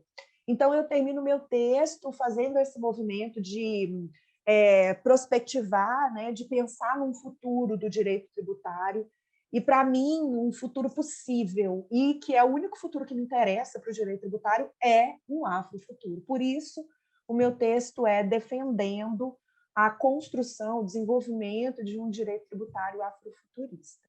Bom, é isso. Eu agradeço demais a oportunidade de ser ouvida por vocês e estou à disposição para qualquer dúvida, para a gente poder continuar conversando. Muito obrigada. Olha, Maria Angélica, eu achei sensacional a sua fala. Eu não lhe conhecia, foi um prazer incrível lhe ouvir. Eu acho que você trouxe diversos aspectos assim extremamente relevantes para a gente pensar, né? A questão da raça na tributação, a visão da tributação e da finalidade das políticas públicas suportadas pela tributação com esse foco, acho isso extremamente importante. Eu não tenho dúvida de que você é uma tributarista, inclusive uma grande tributarista pela sua exposição, e eu acho que, graças a Deus, nós temos você como tributarista, porque nós precisamos ter diversidade na visão, para que justamente a gente possa defender um sistema tributário que seja efetivamente para todos, né? E não apenas para uma parte. Então, parabéns, brilhante exposição. E agora a gente vai passar para a professora Daniela Olímpio, que é a razão de todos nós estarmos aqui, né? Afinal de contas, é quem fez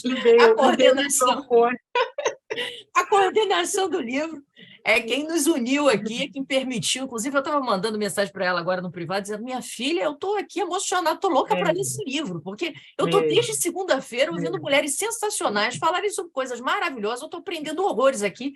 Então, assim, sensacional. Vou ler aqui o seu currículo, a maioria já conhece, mas vamos lá.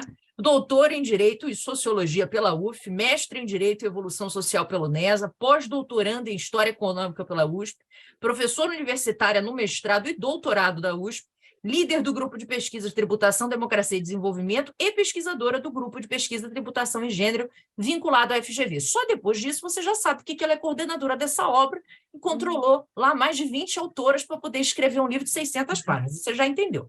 Bom, ela vai falar agora um pouco sobre o tema do livro dela, que é a Sociedade do Consumo, Tributação e Delcolonialidade, Perspectivas da Tributação e da Regressividade. A palavra está contigo, minha amiga. Obrigada. Que título é esse, né, Micaela?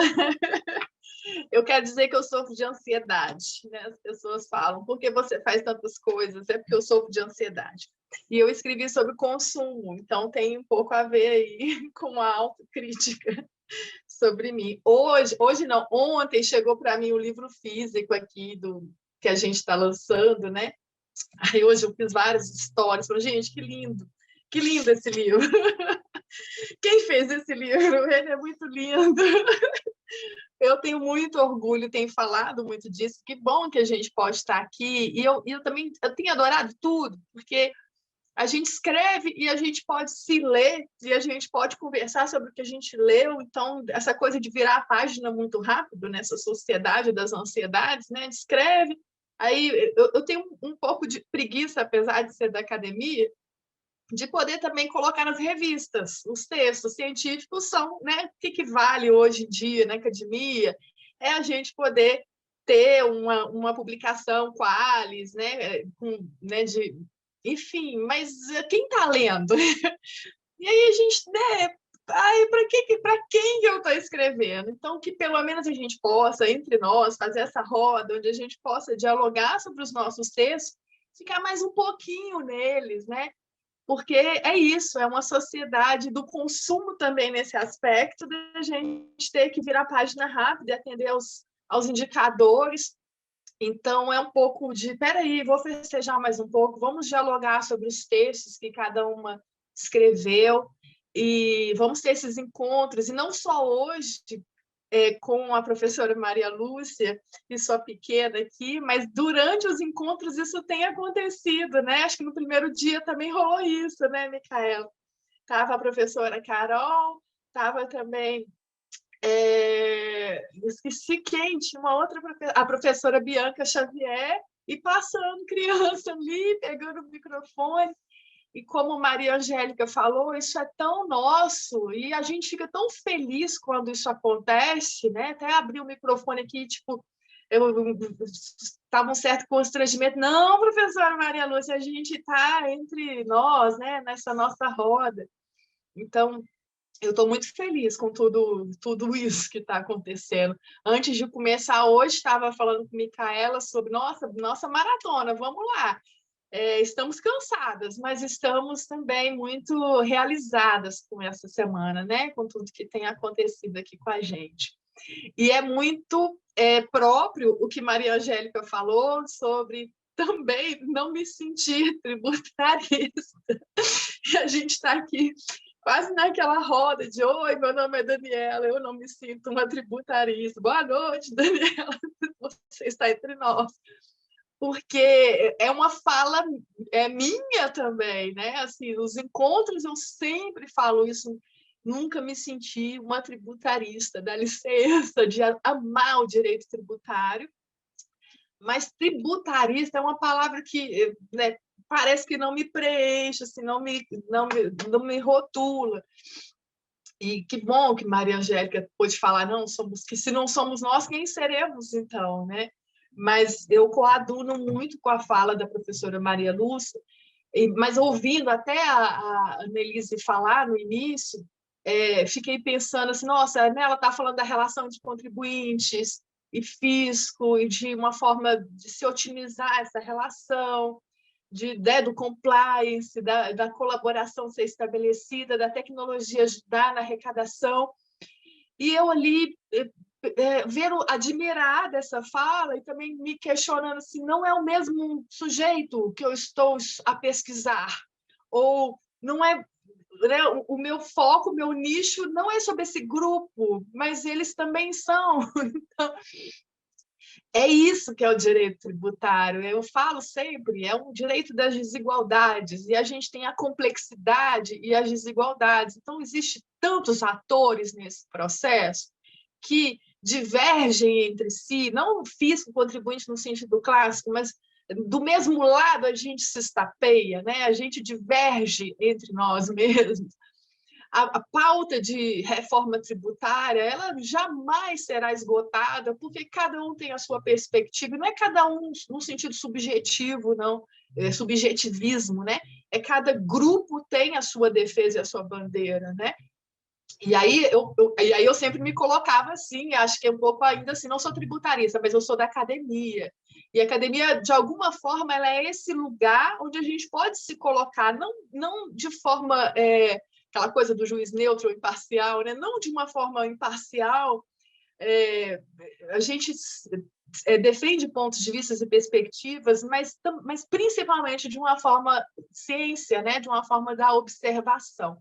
Então, esse é um lugar confortável, acho que para a professora Maria Lúcia, acho que para a Maria Angélica, e para mim também, que vivemos a academia. Micaela também, a Annelise também, mas não estamos na lida diária, né, pelo menos eu e Maria Angélica, da litigância. E isso, sim, nos torna deveras parcial, né? A litigância nos faz olhar sob a ótica do nosso representado.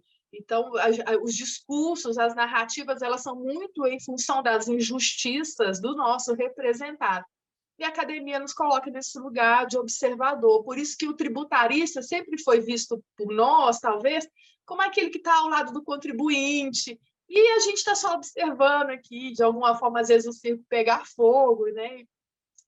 E poder, hora concordar, hora discordar, hora não sei, opinar, como diz nossa querida Glória Pires, né? Então, é um pouco disso. Então, é isso, a gente está aqui festejando. E eu fui falar também um pouco sobre essas nossas agonias no meu texto, né? Que eu fui falar de decolonialidade, é um pouco da fala da professora Maria Angélica, e dialoga muito com a fala também da professora Maria Lúcia, né? Eu acho que talvez dialogue também com a fala da professora, da doutora Annelise, nesse sentido também dos choques de realidade, talvez, né? Da gente poder pensar que, se por um lado o sistema tributário está a discutir racionalidade, simplicidade e praticidade, de otimização de seus processos, por outro lado, o sistema tributário também ele sustenta, né, grandes contradições sistêmicas de classe, de raça, de gênero, e ele sustenta, acaba então contribuindo para. E é isso, hoje em dia, a pauta do direito tributário em termos de justiça. Se manter neutro, até que ponto isso torna o sistema mais regressivo, até que ponto a injustiça se amplia na medida em que o sistema tributário, como em relação aos seus agentes, instituições, diálogos, não enfrenta um problema, né? E aí uma proposta de relacionar o sistema tributário, o direito tributário, com o que se chama de decolonialidade, de contar a história agora sob outras perspectivas, a perspectiva do explorado, a perspectiva do excluído, a perspectiva do ausente dos discursos e das narrativas de sujeição jurídica. Então, contar a partir desses personagens é a grande proposta de um sistema decolonial, né?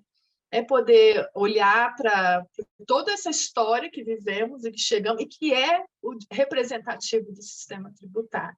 A gente pode fazer esse caminho sobre várias perspectivas, e talvez a principal seja raça, a gente poder, né, perceber como que o crescente da economia e do desenvolvimento socioeconômico se deu a partir de um sistema colonial, de um sistema de exploração que teve na sua base o negro a sustentar todo o Estado brasileiro e que ainda hoje não teve o seu lugar como tal reconhecido, e que toda a ordem jurídica ela simplesmente invisibilizou, se a gente não pode dizer excluiu do ponto de vista direto e imediato, né, no sentido explícito da coisa, mas invisibilizou, ocultou esse sujeito. Então, dentro de uma perspectiva de raça, principalmente. Mas a gente pode contar também, como foi nesse ponto que eu quis fazer um recorte sobre essa figura de colonialidade, sob a perspectiva do consumo, né, da gente poder olhar, e aí, por coincidência, porque não foi o tema do meu trabalho falar sobre reforma tributária, mas, por coincidência, a pauta hoje da reforma tributária ela é uma análise do sistema tributário que recai sobre o consumo. E talvez o meu artigo possa contribuir um pouco com esse debate, de trazer discussões sobre o quanto que o consumo ele também, historicamente, faz parte de um processo colonial, onde os países periféricos sustentam os países de centro. E o peso da tributação, historicamente, também foi sendo engrenado, né, na lógica do consumo também. Quando a gente aborda a figura, né, do colonialismo, da colonialidade, a gente está enfrentando um tema que é da sociedade do consumo, quanto que o consumo ele chega e se instaura entre nós, né? E, de alguma forma, ele reformula o modo de ver, de viver, de pensar, né, de se entender como gente, né? E aí, enfim, quando a gente tem dados para dizer que a tributação no Brasil ela é pesada sobre o consumo, em detrimento de outras bases tributáveis, a gente precisa ampliar e considerar que a questão do consumo ela não é uma questão isolada do Brasil. E, claro, a gente tem que olhar que a tributação sobre o consumo ela está deveras regressiva. Existe uma carga tributária sobre o consumo que ela é irracional e que ela acaba trazendo também impactos em outras ordens. A questão da autonomia dos sujeitos ela está também comprometida com essa carga tributária alta sobre o consumo. Mas não é um dado isolado do Brasil a gente poder considerar que consumo, estamos na era do consumo. E que a forma mais, pegando aí o gancho na fala da Annelise, né? A forma talvez mais racional de se tributar, por mais que a tributação seja louca sobre o consumo, em várias bases também, vários tipos de incidência, o federalismo fiscal também acaba atravessando essa discussão, mas é a forma mais racional de se arrecadar hoje em dia, é a tributação sobre o consumo, onde a otimização dos processos ela já está modernizada, avançada, de tal modo que permite melhor arrecadação. É, por excelência, a tributação no modo contemporâneo de se dar a relação fisco-contribuintes. Então, não é algo só assim, olha, no Brasil a tributação sobre o consumo é cara. É sim, mas, olha, a sociedade ela rola ao entorno do consumo e é preciso, então, a gente considerar a história do consumo na sociedade, como chegamos no ponto em que chegamos. para além de uma questão sobre apenas, e é isso que o direito tributário ele amplia hoje as discussões, porque não é olhar só alíquotas e base de cálculos e tarará, é olhar como que isso chegou no ponto que chegou de uma perspectiva sócio-histórica, cultural, né?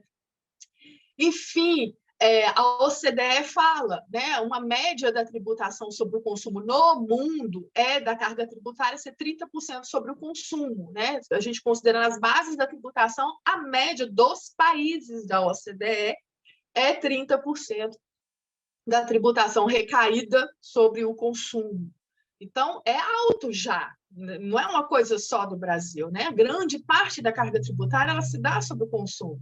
Nos países da América Latina, porém, diz a OCDE, um relatório de 2022, salvo engano, 2020, 2022, a média é 50%. E essa diferença, para a gente poder considerar países do centro e países da periferia, traz ou esconde um dado histórico, que é o da colonização, que é o da exploração. Os países do centro avançam por sobre os países periféricos no seu mercantilismo, na sua exploração comercial, em busca de mercados consumidores. Tem a lógica da matéria-prima, da exploração de mão de obra, mas também a gente está substituindo uma mão de obra antigamente escravizada por uma mão de obra consumidora. Existe certa repaginação das figuras dos sujeitos, que antes eles eram não remunerados e passam a ser remunerados de forma precária, usando aí a palavra da professora Maria Luz, que, né, adotou essa expressão, mas que, né, essa remuneração também ela possibilita o consumo. A gente tem a figura do consumidor surgindo aí também como um desdobramento da colônia e de um mercantilismo que se tornou globalização e que por aí afora surgiu adiante. E quando isso acontece, a gente tem um perigo, né? A gente tem um sinal de alerta que se faz, e que aí a gente pode, então, pular para não ficar, né, ler um artigo, para a gente não ficar presa no tempo aqui, mas a gente pode trazer esses questionamentos que são postos hoje de qual é o papel da tributação. Em termos da gente poder discutir, então, justiça tributária, sair daquelas discussões rasas de que a tributação não é excludente, que a tributação é neutra, que a tributação e o sistema visam otimizar os seus processos. Ok, mas dentro de uma lógica. O que se espera, o que é possível se esperar mais ainda da tributação em termos de reorganizar a sua própria história, né? E nós vamos observando, e um pouco do artigo é um pouco sobre isso, né? O quanto que uma ideologia ou filosofia foi sendo construída, o quanto uma forma de pensamento foi sendo cultivada por todos nós, de se tratar essa tributação sobre o consumo, ou a relação do consumo, como sendo também algo próprio de sujeitos livres, autônomos, capazes de poder fazer suas próprias escolhas, e a liberdade da escolha como poder de compra e capacidade contributiva relacionada a esse sentido objetivo, é uma lógica também do sistema tributário contemporâneo, né? Cadê a capacidade contributiva, que agora ela é objetificada? Que não existe mais tributos pessoais, que essa coisa de falar capacidade contributiva é própria de tributos pessoais, e acontece depois de renda e acabou de ter mais nada? E fecha o assunto e vira a página do livro. Cadê a capacidade contributiva, né, que é o grande pilar de justiça tributária no Brasil, e que ela se tornou também, ela foi encampada pela lógica do consumo. E quando a gente vê que a principal tributação ela recai sobre o consumo, a gente não consegue identificar o sujeito consumidor como sendo contribuinte desse processo. Ele sequer é sujeito tributário dessa relação. Então, nós temos aqueles que um dia foram escravizados, que se tornaram trabalhadores, que recebem precariamente, que consumem, e sua renda toda ela é retornada para o consumo, e que não fazem parte do sistema tributário como sujeitos de direito, porque a jurisprudência compra essa ideia, porque o sistema compra essa ideia, sujeito de direito, sujeito de fato, e as falácias vão sendo criadas, e a gente não tem uma cidadania, efetivamente, de um ponto de vista tributário, que reconhece esses atores como fazendo parte do processo. E é por isso que, quando a gente discute regressividade, justiça tributária, da redistribuição, da gente pensar em transferência de renda, muitas vezes esse discurso ele é chapado com a ideia de mimimi, né, com uma discussão vazia, que não faz parte do processo, porque estamos a dialogar sobre os sujeitos que não são sujeitos de direito tributário. Né? Por mais que essa seja a lógica histórica, é possível, e a gente consegue perceber isso hoje, graças a nós que somos tributaristas, graças a esse tipo de representatividade que atravessa o sistema. Por isso que a gente tem que lembrar, né? Tributação também é representatividade, os 4 R's da tributação. Falar de representatividade é de suma importância para a gente poder assujeitar pessoas que não são considerados sujeitos de direito tributário e poder, de alguma forma, dar a volta nesse sistema ou minimizar os impactos desse sistema. Porque a gente já chega num ponto do discurso, o discurso econômico é um pouco isso, de não tem o que fazer. Como que vai controlar a inflação? Os investimentos vai perder, o Brasil vai quebrar, não vai crescer. E inflação é um imposto também, de um ponto de vista econômico, que tem a mesma lógica do imposto sobre consumo. A inflação nada mais é do que a perda do poder de compra por parte da população, que sustenta também o consumo no Brasil e acaba sendo também, adotando também a mesma lógica da regressividade da tributação sobre o consumo, e que não é republicana, porque a gente não pode pautar isso em termos de discussão jurídica. A inflação não é pauta de judiciário, a inflação é pauta de Banco Central, de espaços econômicos que são desconexos da juridicidade. E é isso, a gente vai vendo o sistema escapar e também segue invisibilizando e segue forte, é uma briga é um cabo de força que é gigantesco, mas que é possível, dentro desses espaços republicanos, a gente puxar discussões, defesa de instituições e de sujeitos. Por isso, viva a Constituição de 88, que nos permite, de alguma forma, trazer esse tipo de debate, e viva as políticas públicas que foram estabelecidas a partir da Constituição de 88, principalmente a política de cotas, que possibilita, então, novos sujeitos se transformarem em atores num processo da democracia e se transformarem também em sujeitos de direito. É um pouco essa minha militância, o meu texto, né? Mais uma vez, e acho que no final de tudo, principalmente a partir desse debate de hoje, ele tem esse papel justamente de reafirmar o lugar de uma nova figura de tributarista no Brasil, né? Que somos nós, que estamos aqui para dialogar sobre um outro tipo de sistema tributário, não que seja um outro no sentido que é descolado do que está aí, mas a partir do que está aí, a gente poder refundar, né? Tornar a pautar o próprio sistema em si, mais do que qualquer outra coisa. Eu fico à disposição para troca, apesar dos extrapolar da hora, mas agradeço também, principalmente, Micaela, pela oportunidade do Tributário em Jogo, nos colocar aqui nessa possibilidade de discutir o sistema tributário sobre esses vieses, né? Então, obrigada, minha querida, obrigada a todos aí que acompanharam pacientemente minha fala. Ô, Dani, só para agradecer, realmente, a gente é que fica extremamente honrado de estar podendo aprender tanto com mulheres maravilhosas nesse projeto que você idealizou. Então, parabéns, acho que a gente precisa realmente ser instigado a sair da zona de conforto, né? A gente tem uma tendência a repetir tudo como sempre foi feito. E por que sempre foi feito? Precisa continuar sendo feito? Eu acho que essa é a grande questão, né? A gente está aqui para repensar, para melhorar.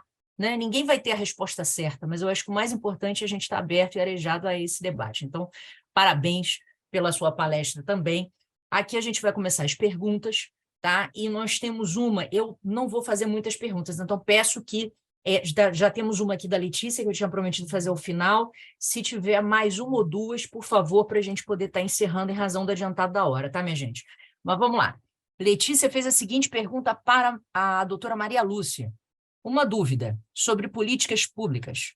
Poderia ser considerado mais adequado o Estado buscar prestar o serviço e garantir assim o direito, ao invés de ser dado um valor, uma bolsa para se dizer que assim está sendo garantido o direito? O que você acha, doutora Maria Lúcia?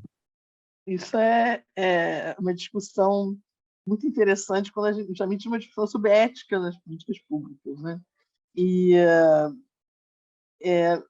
a rigor, não tem uma resposta que é a melhor, né? Depois depende de como você vislumbra as questões de moralidade política, né? Se eu tenho uma visão libertária do direito, né? Provavelmente eu vou defender os vouchers, né? O voucher para tudo, né? Porque é o Estado mínimo, tributação mínima, né? E, portanto, o Estado não tem que fornecer nenhum serviço. Já se eu tenho uma outra visão em que eu tenho talvez um compromisso maior com a efetivação da igualdade, eu provavelmente vou chegar à conclusão que essa solução é uma solução que não vai ser a mais justa, né? Então, pelo menos alguns serviços, né, o Estado ele vai ter que fornecer esses serviços porque eles são de interesse geral, né? Eles são, e olha, estou usando até uma linguagem aqui utilitarista, né? Mas a gente for pensar de um ponto de vista de uma moralidade política ainda mais, né? Você não teria como simplesmente delegar, né, ao particular toda a prestação desses serviços, porque são bens, né, tão relevantes ali para aquela sociedade que você não vai deixar, né, ao sabor das circunstâncias do mercado, né? O mercado ele não tem não existe uma justiça no mercado, né? O mercado ele não é justo ou injusto, ele é um mercado, né? Então por exemplo, a educação, né? Eu deixar, né, fazer alguma coisa desse tipo, né? Eu sou de consumo, talvez de alguns por aí, né? Mas me parece uma aventura, né? E se você quer, né? A gente estava falando aqui, se essa questão da desigualdade é uma questão realmente importante para a gente quer enfrentar isso, acho extremamente não recomendável, né? Fazer isso, né? Até meio contraditório, mas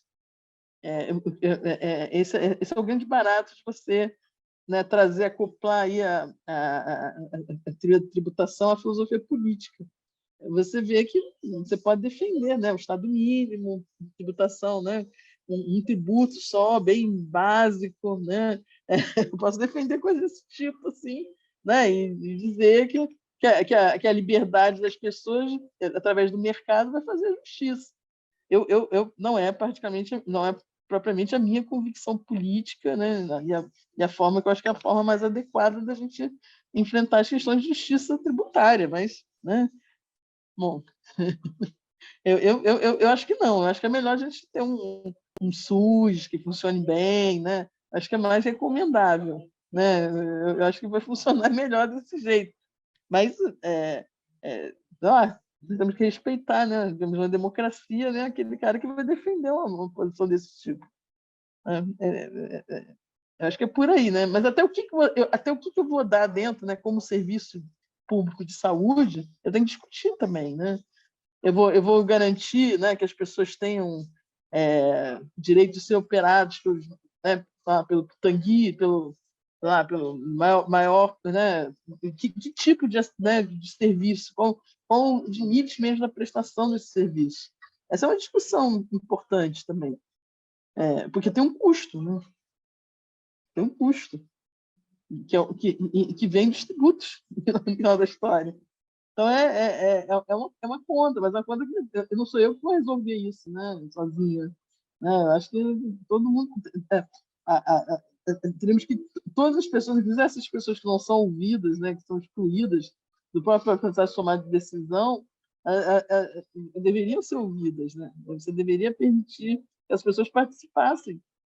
Mas a gente sabe as dificuldades disso. Muito bem. Muito bem, não é muito bem, mas tudo bem. Vamos lá. Obrigada, professora. Bom, gente, tem mais uma pergunta aqui, que é, de alguma forma, isso pode acabar repercutindo no desempenho das políticas públicas que sejam mais eficientes em garantir os direitos? Para você, Maria Lúcia. Deve estar... Mas o que... o... Eu acho que isso que você acabou de falar, né? Ela está eu fazendo acho que uma continuidade. a questão... Mas existe um custo de direitos, né? Mas a gente não pode se iludir e achar isso que traz uma complexidade às escolhas que você tem que fazer, né? Porque você tem que sustentar também aquelas políticas públicas de direitos dos outros, né? Essa é a grande questão. Então, você tem que ter recursos que vêm no Estado contemporâneo, majoritariamente da tributação, né? Então, você tem que ter uma equação fina aí. Se você quer realmente um sistema tributário justo, é uma equação muito fina, né? De difícil, eu diria, de difícil concepção. Mas, de qualquer forma, para que isso aconteça, eu preciso que as pessoas participem da definição do próprio papel do Estado, das políticas públicas e da própria política tributária, porque não vai ser um grupo de especialistas, né, por mais capazes que sejam, que vão dizer ou que vão resolver, né, por uma reforma tributária que você vai rearrumar né, os tributos que existem, né, fazer uma...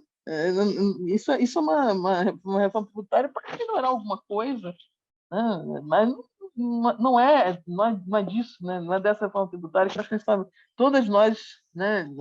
Daniela, Maria Angélica, quando falamos em reforma tributária, estamos falando de uma coisa muito mais radical aí, né? Justamente, né? Que vai além dessa